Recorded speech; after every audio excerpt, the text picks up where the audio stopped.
Hello, welcome to TTC Cars. I'm Craig, and behind me we've got the 2023 Toyota Camry XSE. Most importantly though, the V6. Got Brian here to help. He's gonna handle the camera duties, don't drop it. And Brian, let's just start right up front because this is where the action is on this car, unfortunately. It's in the front. Well, front wheel drive. There's more. Oh. No. Front wheel drive. Front wheel drive, it's a 235 40 19s. I think the black wheel looks pretty good. Not a whole lot of sidewall, but it is fairly grippy for what it is. XSE is supposed to be kind of the sporty model. It's not the TRD, but it's a little more premium than that, and we'll get to that in the interior. But you get the black mirror caps, which I think look pretty good to offset the white. You get the black roof, which makes it look a little more sporty and a little sleeker. Look, the Camry hasn't changed a whole lot in the last few years, but I think they've done a good job trimming this thing up, making it look sportier than it normally is. Moving on to the rear, you get a black deck lid spoiler. I think integrates nicely and looks well. You also have a panoramic roof up on top, which is very nice. There's not a whole lot to talk about on the rest of the exterior except the quad tips look cool. They don't sound any better. They sound exactly the same to me. In fact, we'll throw that clip in right here.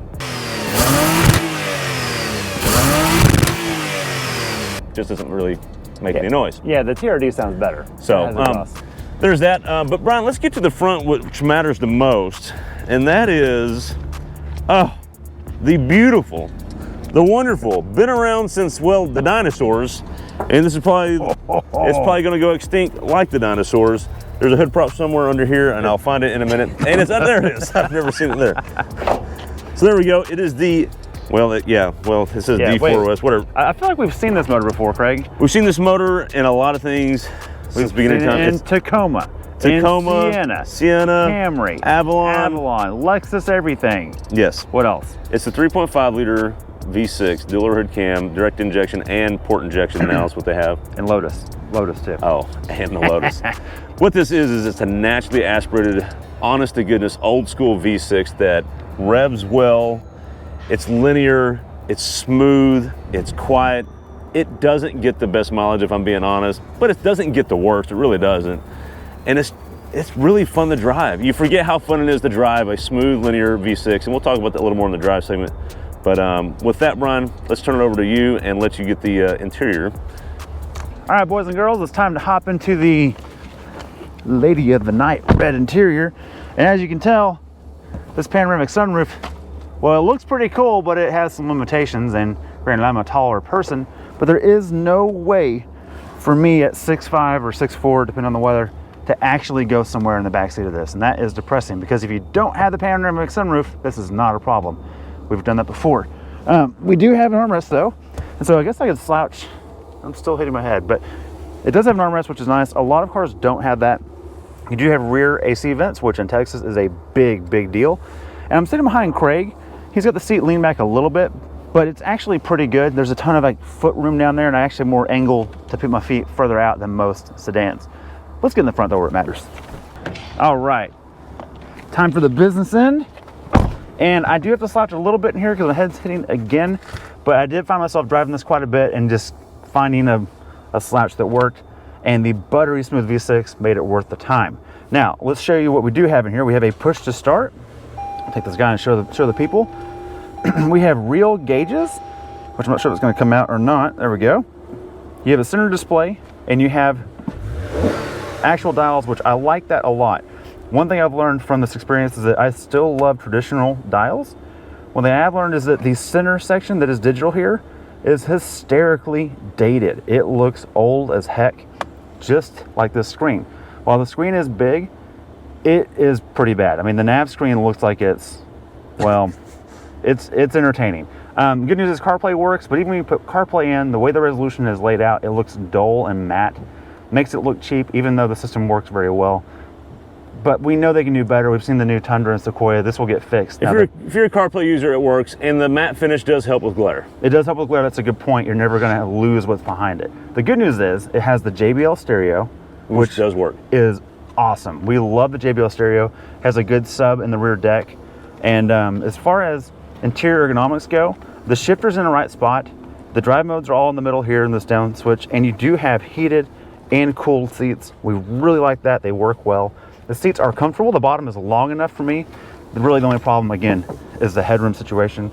But typical Toyota fashion, you have good hard keys for everything. The D-pads and the steering wheel are not digitized. They're not haptic touch. That stuff is tangible in the way you want it to be. So let's get this thing on the road. Let's do 0 to 60 and see if it's any refreshing to drive. Hit it. All right, Brian. We're in the Toyota Camry XSE. Oh yeah. With black roof, red leather. That means it's faster. Lady of the night, red leather. Oldest profession. Also the oldest engine ever made. Time to see what it can do 0 to 60. 301 horsepower. Hit it!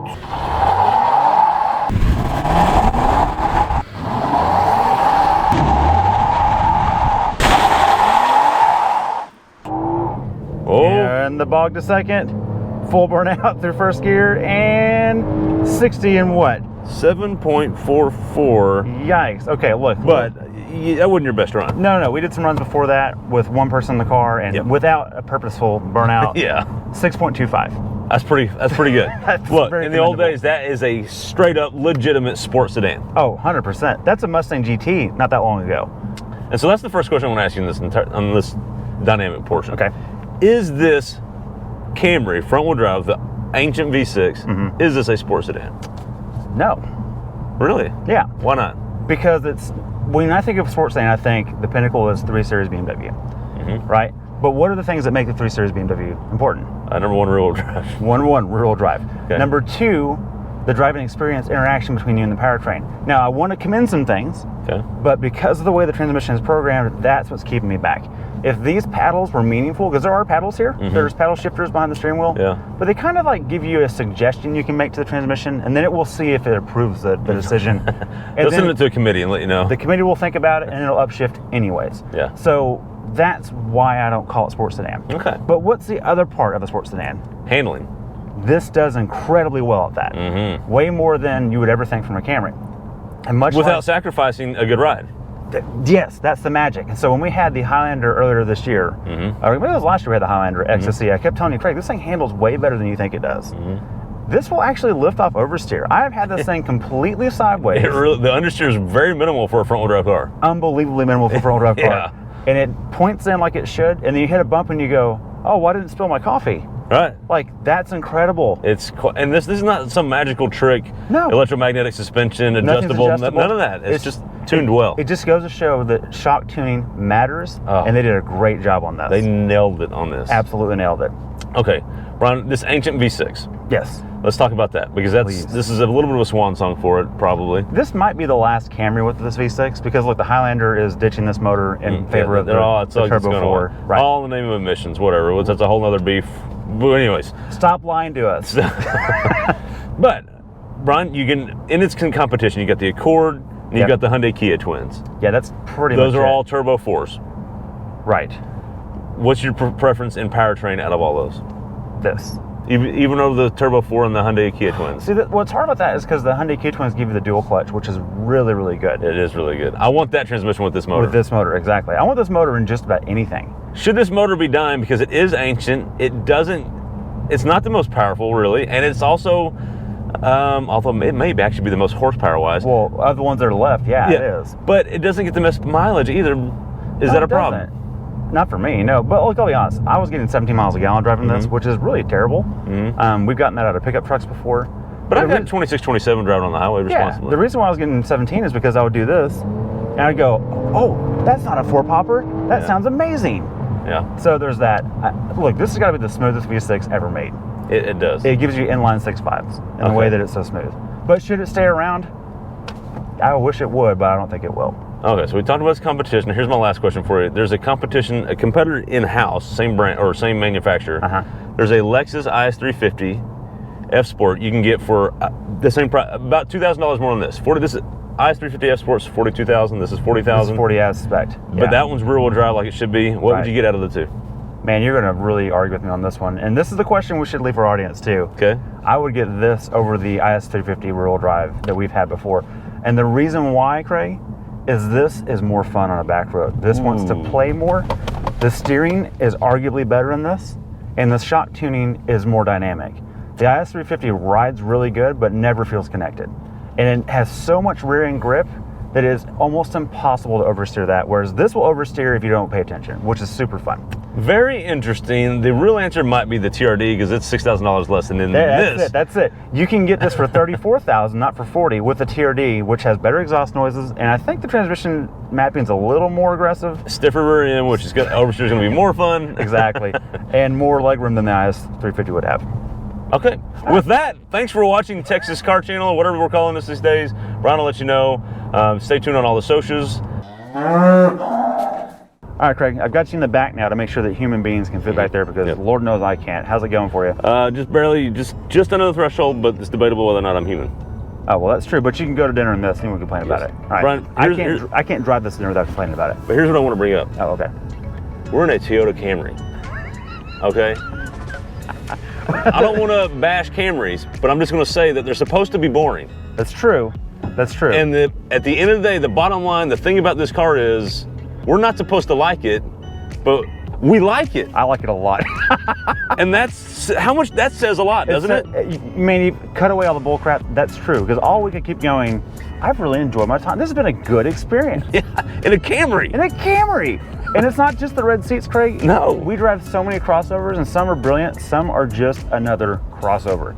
To the point that the sedan is now special. Yeah. Why not just make more sedans? They drive awesome. They fit almost everything. If you have a head, this car is perfect. Honestly, it's the freaking Pano. If the Pano wasn't there, I would have no complaints. Yeah. But you're right. So bring back the sedan, buy more sedans. If you're watching this, you like sedans, go buy one. Lord knows we have in our time. Well, all that, thanks for watching. See you next time. See ya. That's a better ending.